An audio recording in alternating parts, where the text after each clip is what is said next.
Peter Pichler. He is the founder of Peter Pichler Architecture in Milan, together with his wife, Silvana Ordinas. He has worked with renowned architecture offices like Zaha Hadid Architects in London, Delugan Meissl in Vienna, and OMA Rem Koolhaas in Rotterdam.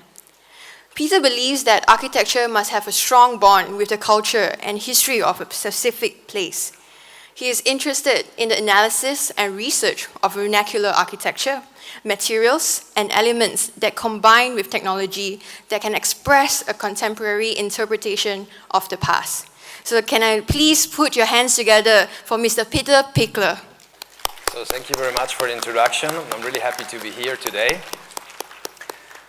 And maybe I just want to start a little bit my personal journey into the world of architecture. So basically I was doing a very technical high school back in Italy, and after that I didn't really know if what I wanted to do actually. I was not sure if I should do something more technical or more artistic. I didn't really know. And at that time I was lucky to meet the artist, famous artist, now unfortunately he's dead since a couple of years, Walter Pichler. That was a cousin of my dad. And Walter was really a true inspiration for me. He was really one of the driving forces, let's say, of the Vienna, Austria architecture scene, where offices like Coop Himmelblau, Wolf Brix, Haus Rucker, they were all in the 60s, 70s. Walter was into this movement. And he was having some exhibitions with Joseph Beuys and some other international famous artists. And when I met him, he was really encouraging me to study architecture and to see architecture not just as a technical profession, but it could be also something else. And I was basically lucky to, I was also just finishing high school, and he was asking me if I'm interested to just help him a little bit in drawing furniture on a project that we did here next to my hometown in Bolzano, in North Italy. So here you see my grandfather was a blacksmith, so you see his original headquarters, let's call it, here on the left. And this was the house, the project of Walter Pichler. And I was lucky to work a little bit on the furniture and to understand what architecture could also be. These are his sculptures that you see on the right, and he creates basically little houses for its art installations and sculptures. And this was kind of inspiration for me. Then I had a journey. I was working in Europe in different studios. This was actually my first internship in London when I was 20 years old at Zaha Hadid. I also thought it was my last day because I used Zaha's private toilet in the office, the restroom, so that was my first day. I thought it's going to be my last day. It was not. I was working there for a couple of years, also working for Rem Koolhaas in Rotterdam. And in 2015, Silvana and myself created our office in Milan, in Italy. So this is an image of our office. We're a very young office in 2015, 4 years old, almost. And since then, we were actually lucky to win a couple of national and international competitions. So these are basically the work that we're doing in the office at the moment. So we have some different projects in North Italy, some hotel projects. We have some work in Abu Dhabi. We're working at the moment, where we have some residential developments and villas. These are other projects we're working on. On the left side, top is a project in the US. This is pretty new. I will talk about it later. Another project in Abu Dhabi. We were also lucky to win 2 years ago an international competition in the Netherlands. It's a development, a residential development, and we are a finalist as well in another international competition in the Middle East. We were also lucky to win some prizes the last years. We were nominated or a finalist at the Design Emerging Architect of the Year. We were nominated as Young Italian Talent and as well as the Medaglia d'Oro dell'Architettura Italiana. And today I want to talk a little bit about architecture beyond the physical perception. So what you see here is, I like this image, the iceberg. So what you see on the tip is basically the physical object, when you want to call it like this, of architecture. Well, what we have, of course, in the architecture world is everything what you see underneath here, the process and how to arrive to this physical object. So today I just don't want to talk about the physical object, but also the parameters that are influencing this architecture. So this is a little bit the credo of our office, that for us, context goes beyond the physical immediate context, but architecture is rather influenced by a lot of parameters. These parameters can be geographical, can be cultural, political, societal, economical. Of course, sustainability is a big issue these days. Technology and vernacular. Vernacular architecture is a very big theme in our office. So what means vernacular and what is vernacular architecture? This is a show of Bernard Rudowski, the architect, American architect, in the 60s at the MoMA, New York, called Architecture Without Architects. And what he explored in this show is basically vernacular architecture, hundreds and hundreds of years old, where people didn't build for a specific style, but it was for a certain need. They built with local materials. They were interested, or much more interested, I guess, than today, in the culture and tradition of buildings. One of my heroes, not just because I studied in Vienna, Adolf Loos. And I just want to read a quote of Adolf Loos. "Changes in the traditional way of building are only permitted if they are an improvement. Otherwise, stay with what is traditional, for truth, even if it be hundreds of years old, has a stronger inner bond with us than the lie that walks by our side." When I was a student, I was, I think, a big fan of Le Corbusier. Here are his famous 5 points of architecture.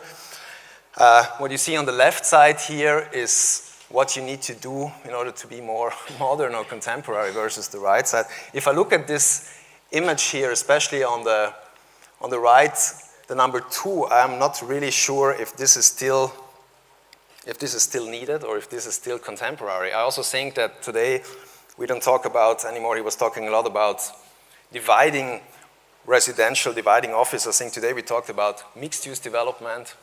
Marc-Antoine Logère, he was probably the first really theory guy, if we call it like this, theoretical architect, even if it was not really an architect. And he came up with the concept of the primitive hut, where he basically explored the anthropological relationship of man and nature, and that this relationship is the foundation of creating architecture. So sometimes in our studio also we ask ourselves, do we want to go with tradition or do we have a revolution? And I think I want to answer this question at the end. If we see these images like classical modernism, every building looks the same. We have glass facade. Every building becomes a machine with air condition. There is no relationship anymore on a geographical level. Everything is possible everywhere. What we are interested in the office is actually images like we see here. And I want to start with first project that we did 3 years ago, winning competition in North Italy, the Oberholz Mountain Hut. So basically this is my hometown. Here is Milan, it's our office in Italy. This is my hometown. And the competition site was 20 minutes from my hometown. It's a ski and hiking resort, very beautiful, in Oberregen. And the client was asking in the brief for a mountain hut with a restaurant. So we are here on 2,000 meters. This is the famous mountain there in the region, the Latemar. It's part also of the UNESCO World Heritage, all the mountains, the Dolomites where I come from. So you should go to visit, it's nice. And down there was actually our site. So you see we have like very beautiful mountains, landscape, the woods. And when we visited the site, we recognized immediately this hut, like it's a very typical building with a sloped roof, a wood construction, that he used, of course, wood to create all the huts in the area because the wood is next to it, so it makes a lot of sense to use wood. And this is actually how we start our project. We don't really start with a kind of geometry or formal languages or something. We really start with a kind of research on tradition. So what you see, these images are really, as I was explaining before, vernacular structures from the area, wood constructions with sloped roofs. And I think that most of, or actually all of our competitions that we win are very, very simple concepts. In that case, the idea was to create a kind of fallen tree that is basically looking towards the main three mountains of the area, and that somehow can be a contemporary interpretation of the past, of the typical mountain hut. So we came up with this idea. This was the competition entry. You see this kind of three sloped roofs that are facing to the main mountains. The wood construction, you see here on top, this is the existing cable structure, so this was existing, and this is our new structure here. So you come down here, this is the ski slope, here you have a terrace, and from here you also can go hiking to the Latte Marium, which is the mountain that we can see here on the top. So this was our competition entry. Here you see you arrive with the elevator, you can go down. This is already the construction. So we had a lot of debate here. You see the main three mountains that I was mentioning before. But the client, there was not a single client, but there were 8 people in this company. So there was a lot of debate because there is another mountain here in the background, the Mendel, that you don't see because it's foggy. So we were rotating the hut around for like probably 15 times till the client calls us at 7 o'clock in the morning and said, that's the position and that's how we're going to build it. So you see this almost fallen tree, this connection with nature of this building. And here you see it in the winter when people are skiing here. And again, you see this, as I explained before, this very typical sloped roof from the outside. Looks like a very typical structure from there.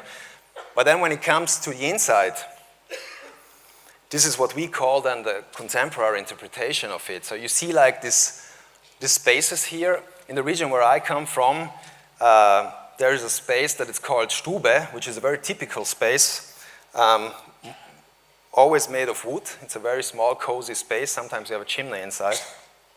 And so what we tried to do with this project is to give a kind of contemporary interpretation of this Stube, of this very typical space.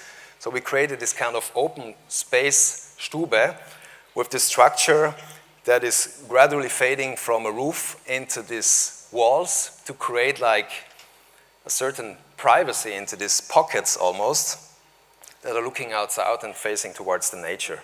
So you see here the restaurant.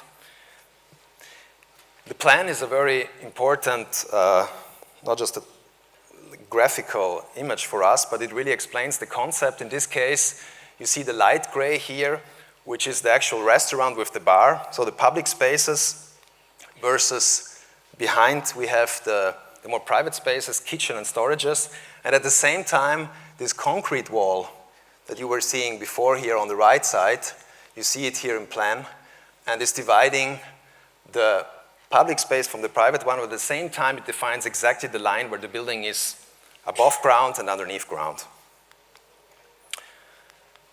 You see a section here, you see also the existing station. And at the beginning we had a discussion with the clients. We were winning the competition and he was asking us, yeah, but did you already build on 2,000 meters? We said like, no. But do you have experience? We said like, no. Can you do that? I said, let's try it. And he trusted us and he said, okay, let's do it. Here you see like construction images. So of course it's pretty challenging to build on 2,000 meters because we were also thinking about to use the helicopter at the beginning, but then there was not really a need for it because we created a kind of there was no walking path to that hut. So we created a small street up there that could be used during construction, and now we reduced it, and it's the walking path where people can hiking up to the hut. So here you see like these elements of wood that then slowly, step by step, were brought together in the structure. You see like a parametric model, how we developed this entire structure. We also believe that intelligent architecture needs to involve engineers since the beginning and not just after the competitions, not just engineers like structural engineers, but also sustainability is a very important issue. So we developed a kind of structure, and again, I'm coming from the background of Zaha Hadid, where I saw like a lot of things coming, like form testing. I was not so interested in that. We really use like parametric tools in order to optimize structure, but less to generate form. So this is a prototype where you see this rib structure gradually fading into zero. So this is something a detail that we really like, because for us this is like optimizing the structure, and structure for us is something beautiful, something that we don't want to hide. It's something that we want to show also in this project. So you see here the only steel beam that is basically used in this project, kind of insulation when they finish the project, and here is the final result. Also in this case, black wood has, or blackened wood, a certain tradition also there. You know, the natural huts in the area with like rain and sun, after a while they become gray because wood is like working. And so we didn't want to have this basically natural pattern of the sun, because our building was exposed south and north. So we used like a technique. At the beginning we wanted to burn the wood, which is like also a very old tradition, which unfortunately was too expensive. So we found another solution for it. Here is the terrace. You see the entrance. There is this kind of glass that divides the inside, the outside. Here you see the lounge space. Again, this wall that divides the spaces. The furniture is another issue. Of course, we are in Milan. We had a lot of companies that wanted to work with us on that project, but at the end we thought it's not really fitting and we need to go with something contextual. So we were basically working with local carpenters to do a kind of slightly reinvention of the Tyrolean classical chair, which you see here. So he was very happy to work with us on that project, and we modified and designed the furniture by ourselves. Here you see like some outdoor furniture, indoor furniture. Also, this was a funny adventure to bring like the 500 kilo heavy concrete sink up to 2,000 meters. Like when we installed it, there was a little problem, but the client didn't see it, so we were quite lucky. The details of the connection of these ribs into the concrete wall, and the bar when you come in. This is the bar view. And again, nature in this case is the most important, or the project should connect to nature. So I think this image speaks by itself. Another project we have done in Milan for the Salone del Mobile last year. I think maybe a lot of people, I don't know, maybe have been there already. So if you haven't been there, you should go. It's definitely fun. It's a lot of party, especially for the young ones here. So it's a lot of fun for 2 weeks. And here you see some images of the Fuori Salone. So you have always the main Salone, which is in the fair, and then you have the Fuori Salone, which are mostly installations and parties in the city within the center of Milan. And we were asked by Gilda Boiardi from Interni to create an installation in this beautiful courtyard of the Ca' Grande. This is in the center of Milan. And it's the Città Studi, so it's a university. And it's basically the first Renaissance building in Milan, done by a famous architect, Filarete. And our installation was basically playing with the main elements of Renaissance, which are geometry, symmetry, And so we tried to create a kind of wood structure made of 1,600 sticks, made of 3 wings, that I can give again a kind of contemporary interpretation or an answer, a contemporary answer to these main 3 features of the Renaissance. Symmetry, geometry, and proportion. Sorry, I missed the first one. So we came up with this idea, with these layers, to create these 3 wings where you can go in and you can just relax. So we also created like, we will see later, like benches inside where you can basically sit down. It was actually a lot of work, but in the end it was done very quick. I was wondering how they can do that in like 2 days to bring up everything. And here you see, when you enter the courtyard, this is now the installation, the finished one. So you see, for us, the symmetry was very important. So for us, it was very important that our structure really lies down at the entrance and opens up. And you see this kind of physical object from the outside.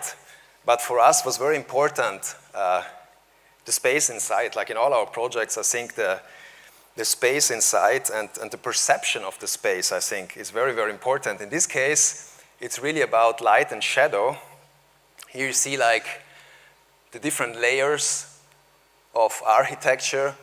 You have like the kind of brutalism. This is a very iconic building in Milan. Everybody that has been there knows it. Torre Velasca in Milan. Brutalism from the 50s. Then you have the Renaissance, and then you have our small wood structure there. And again, you can go into this space, and this is an image which really explains a little bit the concept of light and shadow into the structure. So you can really go inside. I mean, people walk a lot these days during the Salone del Mobile, so they're pretty much exhausted. So the idea was, now you see these benches on the side that you can go in and just enjoy the space, relax a little bit, and have this perception of light and shadow inside the structure. It was also quite an adventure to bring all these sticks together. And I think the inspiration in our office, I think, very often comes from art. This is an image or an installation by Carsten Höller, also one of my favorite artists. And this was in Palazzo Strozzi in Firenze last year. And this was an installation where, again, it's not just a physical object that you can see here, but you can really try this. You can really go into the slides and try them. So this is something what I think is very interesting, that it's not just, again, a physical object, but you can really try the space. In this case, an art installation you can try out. Welcome to the Dolomites. This is the place where I come from. And there is a lot of things happening in the last years, a lot of construction and tourism, good and bad. You know that years ago, when somebody had a hotel, he was always building it with the same architects. Every 5 years, 10 years, a new renovation. And there is always this competition, you know, between like the neighbor just built a new hotel and has like a bigger spa, so we need to do like a much bigger spa. We need to have more saunas and a bigger pool. In this case, you see again the beautiful UNESCO heritage where I come from, Alto Adige. This is the Alpe di Siusi. You can hiking, you can ski there in the winter. And we were asked by a client, this was again a competition, to restructure his hotel that you see here underneath.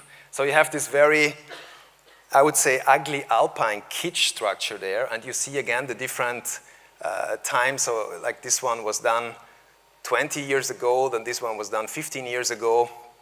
A collage of kitsch, let's say. And you see here on the top, this is the small village where this project is situated. And the client was asking us if we want to participate in the competition, and I asked him, like, why do you want to invite us? And he said, I don't know, like, we just heard from you, maybe if you're interested. And he came with the idea to do like a flat roof here, to put like a pool on top and another sauna, and because he needed to have more space. And we said, no, we're not going to do that, and you will not receive that from us, but if you want, we participate. And we came up with a very simple concept, again, to bring nature and the mountains back to the hotel. And in this case, again, to work with local materials, local wood. And we had then later the idea to work with the client's son, that is an artist and was doing them beautiful art, photography of the mountains in the hotel. So this was our competition entry. The idea was to open the spaces. The idea was to open this, to remove all this kitsch. We just left a few slabs and a few columns. The rest was totally restructured. And as you can see here, this is the built project now. This is when you see the entrance, when you come from the street side. So the building should open not just towards the mountains on the other side, but should open towards the main street where you come, and towards, of course, the church, the main church that you see in the next image. So these are the rooms. You see here in the background, you see the center, the small church. And again, this opening of the entire structure towards the mountains. You see here the rooms. Also from the inside, we try to create a contemporary interpretation of this, of an alpine style that is really, really reduced in aesthetics. Also here, open spaces, spaces that are connected. And what you see here, this is the artwork that I was talking before with the San Martin, that was going around 2 weeks in the area to make photos of the mountains in the region. And we had these beautiful installations then in the public spaces as well as in the rooms. You see here some public spaces, the rooms, the restaurant. And for the facade, this is a kind of render. We had like an exoskeleton facade. And you see, we used like chalk that comes from the Dolomites, like in the Dolomite. The stones of the Dolomites is made of chalk. And we use this chalk in the renders, in the render of the building, in the facade. And you see here this, this principle, very simple principle of the facade that reacts to the program and the orientation. So you have like the north facade, which is where the public spaces are, where this exoskeleton is more, the exterior structure is more flat, and then it opens up towards south and creates this kind of loggia spaces. So you have like natural sun shading. Some other interior spaces that you see here, the rooms, the last floor, where we used the height of the roof, the entrance. Also in this case, for us, the material is very, very important, that it has a relationship to context. We used like, in this case, a stone, and we water cutted it, that it has this very rough effect of the rocks. So we wanted to bring this kind of rocks effect back to our hotel. Some public spaces, the bar, some details.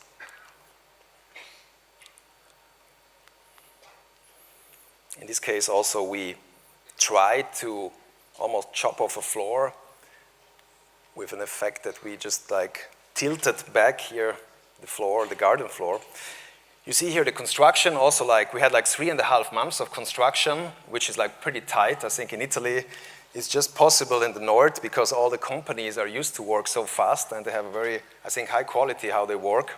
So you see here some images. We have this kind of exoskeleton as well, like with the balconies in a wood structure, and then all covered with our rendered facade. You see here the context. So for us, again, we tried to go with the sloped roofs, as you can see here, like the context, and not with the flat roof that our clients were suggesting. But at the same time, I think this building has a certain character within this small village. So that was the idea.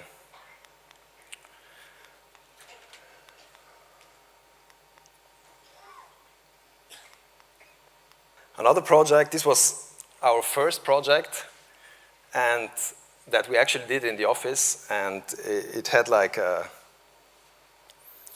it was like published in a lot of magazines, and it's also situated next to Bolzano.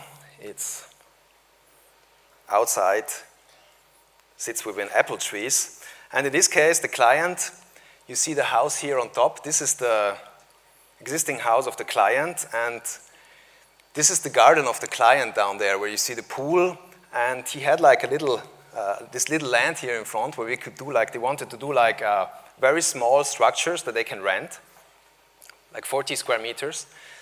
But at the same time, the client was asking us that they didn't want to see these buildings because they are in their garden. So we came up with an idea to basically have almost like an artwork in their garden, like with this mirrored glass facade that is reflecting the nature and this duality of the facade on the other side where you enter the building. So here it opens up, the clients, or basically the guests, they come in from this side, this is east, so the entire building opens up. It's very, very small, and you see here a little bit the context, the apple trees. You can rent these small units. Also in this case, a wood structure, we have a very, very high standard in North Italy in terms of sustainability, which is called Klima House, which is something similar than LEED. Of course, LEED is international, but it's a very high standard. So to build with wood makes a lot of sense. You can do a lot of interesting things, I think, and also in terms of sustainability, I think it's a very great product that has a material that has a big future. Here you see the installation of these very, very heavy glass panels on one side, and you see this gradually fading structure without the column. Also here we were debating a lot with the structural engineers, but in the end we made it. This fading facade that opens up into the space. Then you have like a sliding door here. You can close the space, and you have this very, very tiny kitchen, a detail of it. And as I mentioned before, you can rent these small units like on booking.com or wherever you want. The interesting part is that after 2 weeks or a couple of weeks or months that we finished the structure, the client was calling us and was showing us passports of people coming from everywhere in the world. And as I mentioned before, the project was published very widely, and I think in this case, for us, it's also a new way to define tourism, because you don't have, it's not like a hotel, you don't really have like a service there. You have a very small kitchen there, but you need to basically do your grocery. You come there, you can go skiing, you can go biking, but it's not really a hotel. But I think with architecture, you can do a lot of things, and I think this is the proof that kind of new thinking helps. Another project that we just started a couple of months ago, this is in the US. We went to West Virginia the last time, a few weeks ago, and there is a client that has a very beautiful lake, and he would like to do like, or we came up with an idea of tree houses. Also in this case, we thought it's a new way or a new approach to not just create like a new units where you can spend your time in nature, but at the same time it should be a cutting-edge project in terms of sustainability. So at the moment we're in contact with a German company, Transsolar, to develop really like a holistic approach for this project, and should be something a new like engine, let's say, in terms of sustainability. So these are the tree houses where you can come and stay at this beautiful lake. Behind it, there will be a conference center where universities are invited to really debate about sustainability and about new technologies for the future. And these are just a couple of images of these units. Another project which is currently under construction is like a private villa where I come from. There's a very good wine, and this winery is a very famous winery from the place. You see here the hill, their main hill with wine, and we were lucky enough to win also here a competition on top of this small hill. And you see here, this is the city of Termeno. They won a lot of prizes for wine, apparently one of the best now in Italy. And this was our project, coming up again with an idea of landscape to create a kind of house or villa that is really growing out of the hill. And in this case, it's very windy up there. So our concept was to create a courtyard, because otherwise in June, July, and August, you can almost not stay there because it's so windy. Wind that comes up from Lago di Garda, a lake. And so we came up with a very simple concept also here. These are like existing, not listed buildings, so they were just like very ugly, small buildings that they used for the guys that were collecting the apples, and they wanted to tear them down. We have also 3 trees that we wanted to basically build around these 3 existing trees and create this kind of sloped structure that grows out of this hill. And you can see here also in section down here on the right, the problem with the wind. So you have this kind of courtyard that really saves you from this wind. And at the same time, from the center of the village, you cannot really see what's happening up there. That was also a request from the client. So you see here the structures. The existing one is basically just a garage and some storages that we start to tear down now the next 2 weeks. And this is our project here. And you see the facade. This construction already started. We needed to create like a new street that brings you up to that hill, because the existing one we didn't want to touch because it was also preserved, and we didn't want to destroy it when you go there, when all the machineries go on site. So we created one from the back. Also in this case, the material, local material, this is called Porphyro, which is a local stone from the area. So also here, the idea was to give an answer to wine in this case as well. So it also has like a little bit of red color, and this is a stone from the area. So we will try to build the entire villa as a rock almost that sits on that hill. You see here some interior ideas, and again, the project itself. As I mentioned before, we were lucky enough to work also outside Italy. So this is a project in Abu Dhabi, which is crazy at the moment to work there. We needed like 3 years, and we are still waiting for the building permit there, so it's like crazy. And yes, it's not funny, so because you need to basically submit like not just your preliminary or concept design for the municipalities, but you need to submit the entire schematic design, all details, all structure, MAP, and then they come up, they say like, no, here you need to have instead of 2 meters, 3 meters. So you go back, work again with all the consultants for like half a year or 1 year, and then but now we are pretty close. And this project actually came from an email, like we thought it's a spam email. We didn't even have the office at that time. And I was still in Hamburg working for Zaha Hadid, came back, met Silvana, and we received an email. We didn't even have a proper website at that time. And there was like this guy writing us on a Gmail address, like if you want to do a house for his and his son in Abu Dhabi. Silvana thought it was a spam email. I said, okay, let's write him back. 2 weeks later, we were in Abu Dhabi, and we were there for 1 week doing research. And I think now it's happening. This is our project. In this case, of course, it looks completely different, which is good than the other projects that we're doing. The first thing that we analyzed, of course, when we were there is like privacy. And privacy, the culture is completely different. And so it's not about mostly the exterior spaces, because if you look outside, it's just desert and you don't see anything. But we came up with an idea that everything faces towards the inside. In this case,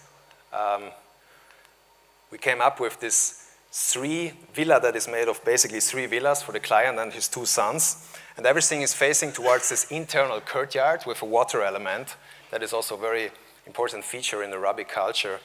And the outside of the facade is pretty much closed. So we have this mesh rabiah, which is a very typical element in Arabic culture as well, that is fading light through the structure. And we see it here also in this case. For us, it's very important to work with engineers and other consultants since the beginning of the project to develop something intelligent together and not just go alone as an architect and think that you do something great, but it's not. I think we really need to collaborate together these days in order to create something meaningful. In this case, if you ever have been to Abu Dhabi in August, you will see that it's not so funny. You come out of the airport and you think that you're in a sauna with 50 degrees. So of course that's one problem, is the heat and the sun. So we try to come up with a structure that can create intelligent sun shading, and at the same time we try to create a kind of contemporary interpretation of this mesh rabia, the very typical traditional element that we see down on the left. So in a parametric model we try to filter light, so also the mesh rabia reacts to the orientation, north versus south, east or west. It's more closing or opening. This is a BIM model. Also in this case, we were not so lucky with the local architect because he never replies our emails, but I think somehow it needs to work. I don't know. Like most of the projects you start, you never know where you end. You know, you just start working and you don't really know what's happening. But that's also the funny part, I think, of our work. This is the courtyard that I was explaining before. So everything faces towards the inside, this water element. You see like this mesh rabia that creates you privacy and filters the light on the top floor. And it's more open. It will be more dense with palms here, also to create more sun shading in the public spaces. This one is a mock-up that we try to work with a local company of these elements. And we have like on the inside of the villa a kind of skylight that we also try to filter the light with this mesh rabia structure. Another project in Holland, we were winning a competition for residential development next to Maarsen. I think nobody knows where Maarsen is. Everybody knows where maybe Amsterdam or Utrecht is. Maarsen is outside the city. And there is a big problem in the Netherlands, as well as in the rest of Europe, especially Germany as well at the moment, is the housing crisis. We have the same problem here in the Netherlands. There are like, as you can see here, till 2020, 235,000 units or housings are missing.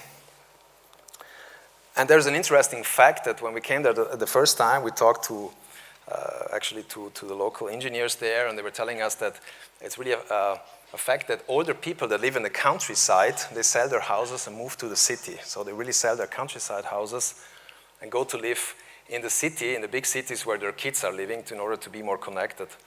And this, of course, creates problems.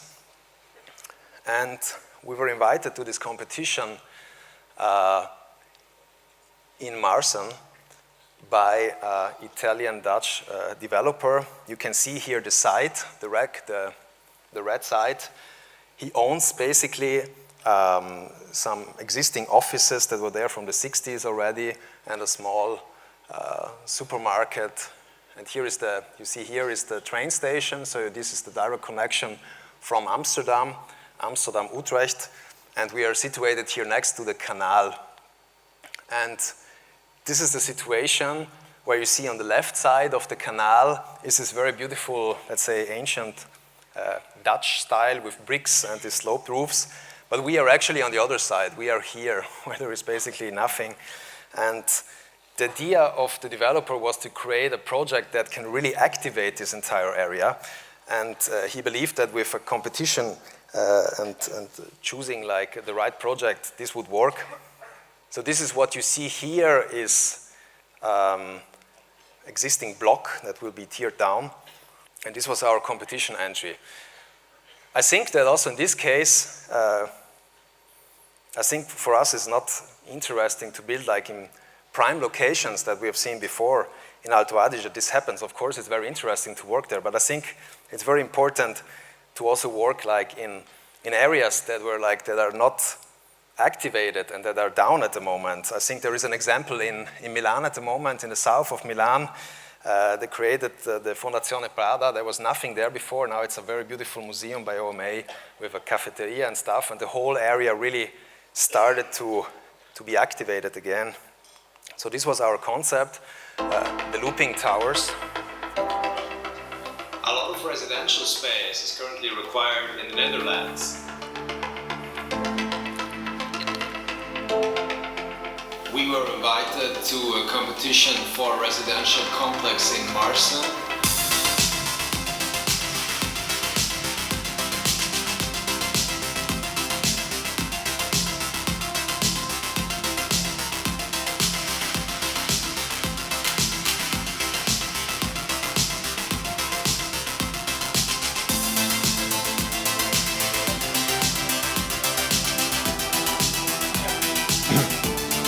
So also in this case, we tried to create an intelligent structure, working in this case on the vernacular identity of a duplex, because we are in Holland, and I think this works in Holland.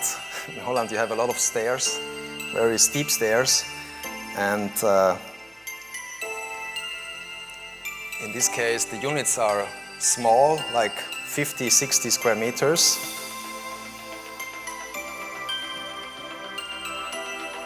And we wanted to create a kind of loop of these tilted towers, also for not overshadowing the neighbor buildings, and to connect this loop with the public spaces and the running track.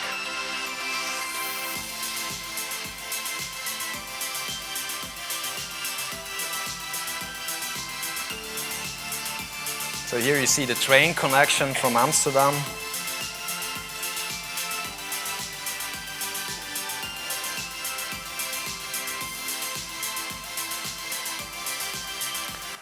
Also in this case, it should be a project like for younger generations, to give them a different opportunity where you can say, okay, if you work in Amsterdam or Utrecht, you're there in like Utrecht 10 minutes by train, Amsterdam maybe half an hour.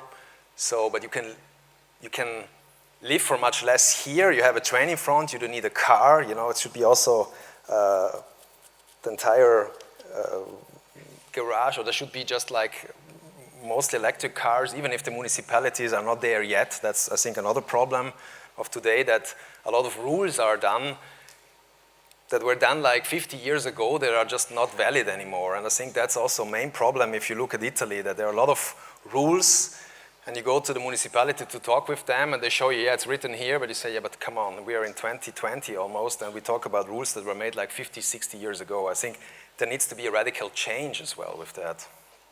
These are some examples of Dutch brick facades that we analyzed that could be then used for our facade as well. China, I'm happy to be here again. We were winning a competition. I mean, I'm not here in China, of course, in Asia, but I meant like that